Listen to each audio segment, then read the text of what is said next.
Президент Бадра Гунба в ходе рабочей поездки в Кадорское ущелье посетил и пограничный отряд «Птыш» погрануправления СГБ Абхазии. Глава государства пообщался с командиром подразделения и личным составом, ознакомился с условиями несения службы и инфраструктурой пограничного поста.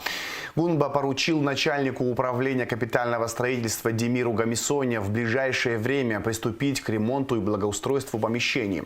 Президент выразил признательность сотрудникам погранотряда «Птыш» за высокий профессионализм и добросовестное выполнение служебных обязанностей по обеспечению безопасности государства.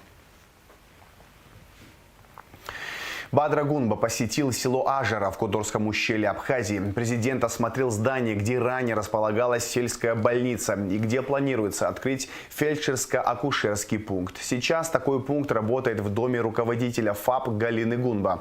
Президент поручил начальнику УКС Демиру Гамисоне в ближайшее время приступить к обустройству объекта. Минздрав Абхазии обеспечит пункт медикаментами.